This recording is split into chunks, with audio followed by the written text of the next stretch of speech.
Aujourd'hui, le truc s'attaque à une technique majeure de la cinématographie, le montage. Son principe de base est extrêmement simple. Le montage consiste à assembler les meilleures scènes captées lors du tournage et en choisir à chaque fois le début et la fin. Mais le sujet est beaucoup plus vaste qu'il n'y paraît et nous y consacrerons donc 2 exposés. Aujourd'hui, la technologie, la prochaine fois, la pratique. Sur le plan technologique, 3 méthodes se distinguent.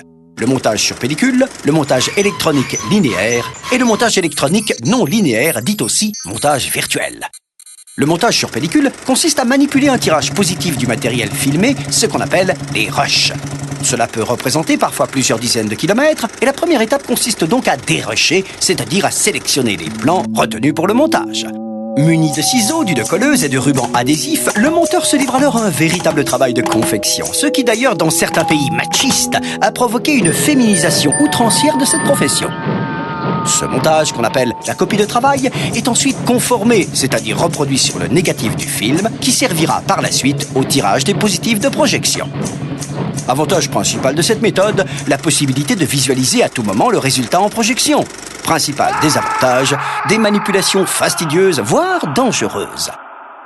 Le montage électronique linéaire est plus spécifiquement dédié à la vidéo et les rushs se présentent cette fois-ci sous la forme d'une montagne de cassettes.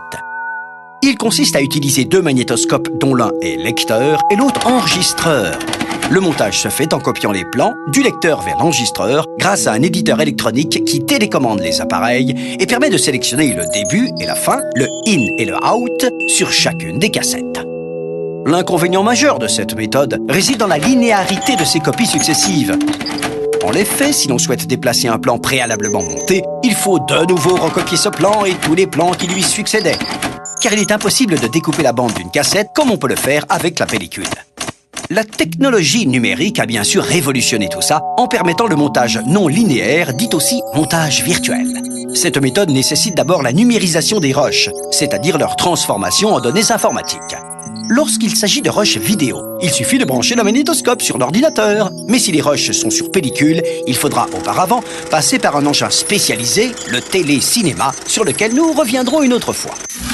Les images et les sons sont donc maintenant stockés sur un ordinateur et les kilomètres de rush n'envahissent plus la salle de montage. Leur manipulation ne nécessite plus qu'une souris avec laquelle il est difficile de se blesser et un logiciel qui permet de couper et d'assembler virtuellement le film avec une rapidité terrifiante. On y retrouve toute la souplesse du montage sur pellicule, déplacements, suppressions, etc., sans les travaux manuels. Avantage du montage virtuel, rapidité d'exécution et manipulation numérique à gogo. Mais le visionnage ne se fait plus que sur un téléviseur.